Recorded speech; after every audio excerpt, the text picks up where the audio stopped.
Okay, ngiyabonga ndodana. Mina igama lami uGogo Mazulu.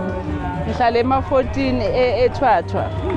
Igroup lesisungule njengoba sabomama, sabonomehlo, sifuna abantwana ukuthi bangazi involve ezintweni ezirong, aba-abstain ngoba bayabona isikhathi esiphila kuso kunama-teenage pregnancy nezifo eziningi. So sizama ukubamolda ukuthi ababe together labantwana babone i-direction, bangaveli ngoba phela i-direction kumele ugayide usambada kithi. Awungeke uyithole i-direction uhamba wedwa. Siyababutha-ke, siyabapracticisa bese sibenzela nemicimbi. Kuba khona i-sweet 16 sithi umhlonyana ngesizulu. Then kuba ne-21st sithi umemulo. Ilapho umntwana athola i-certificate esishoyo ukuthi uziphathe kahle ubuntombi bakhe bonke.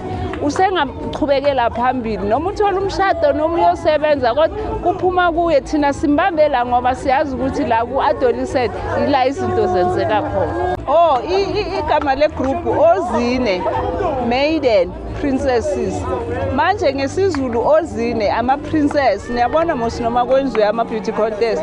Niyabo bahlonishwa kanjani? Mina ngibathathe ukuthi abozine ba special labantwana. Maiden ichichi vele, ichichi kumele liziphathe.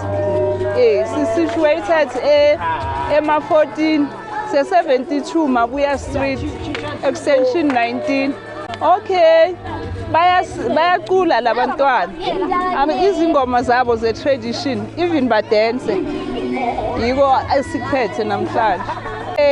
So abantu abasebenzi ngoba abanye bethu bayabajoyinisa ngemali. Mina ngibone kuyindlela enhle ukuthi umntwana as long ane hope yokuthi azogida, ngiyamwelcome umntwana. Then into ke esithengisayo imvunulo ngoba siyazi ukuthi iyathungwa, ifuna uthenga material or either uya kumuntu othungayo bese uyasenzela. Ngibacharge imaterial ilona imvunulo kuphela. I do a lot, ngiyazama ko boxa nani ngoba mkhulu lo msebenzi. Yabona izolo bese emcimbini ngapha ema-16 bayahamba bagida ubusuku bonke bayabuya. We need supper, we need breakfast mabavuka. And once a month bayeza bazolala laphayana, bayagida the whole night baya-practice. Then ekuseni kumele bathole breakfast.